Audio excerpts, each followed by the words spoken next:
perfect idea, but what are we going to call it? Can't call it a Ford. We promised Henry Ford we wouldn't use his name.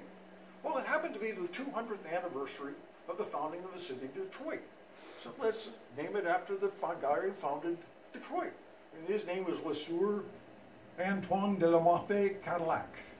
So the first Cadillac was really a Ford with an Oldsmobile engine in it. But under Henry Leyland's management and his engineering skill, became a very, very successful company. Introduced the self-starter in 1912. And about 1908, came under the umbrella of General Motors. And Bill Durant was, of course, ahead of General Motors, and Henry Leyland stayed on as the president of Cadillac. Dealing with Bill Durant, as you'll see, is always a conflict of egos.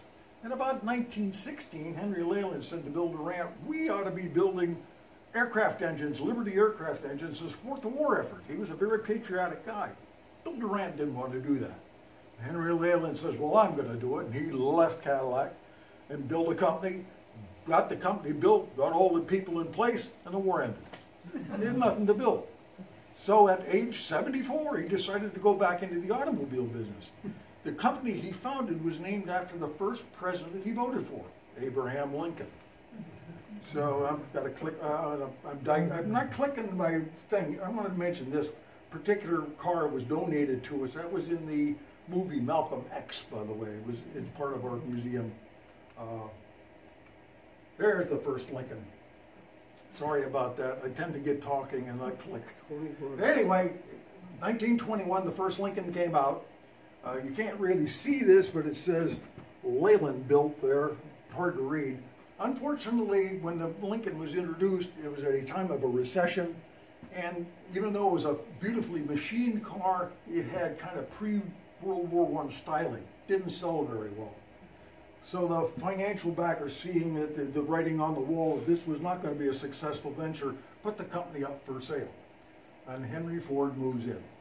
Now, old Henry probably bought the Lincoln for probably two reasons. One, he wanted another car model, a luxury car model to go along with his trusty Model T. And he also kind of paid back to Henry Leyland, who made a success of the Cadillac out of his failed Ford. So Lincoln became under the Ford umbrella. Edsel Ford was named the president of Lincoln. And unlike Henry, who was really not a very stylish guy, he was just plain Jane, make it rugged, reliable, I don't care what it looks like.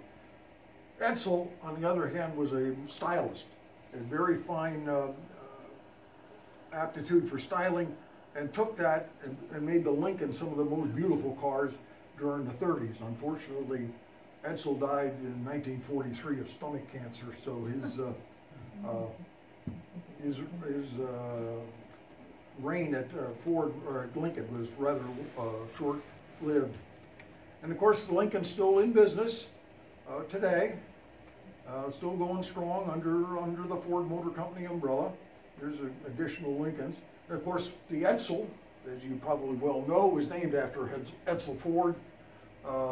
And kind of ironic that a car of let's say questionable styling was named after a guy who was a very style-oriented individual, Edsel Ford. Of course, the Edsel only lasted 3 years and cost Ford a bunch of money, and they went out of business. And here's the last Edsel that rolled off the production line. Now, when I put this picture up, everybody kind of scratches their head. What in the world does a bathtub got to do with cars? Well, the reason that's up there is the gentleman who invented the process of putting porcelain on steel got into the art and given the world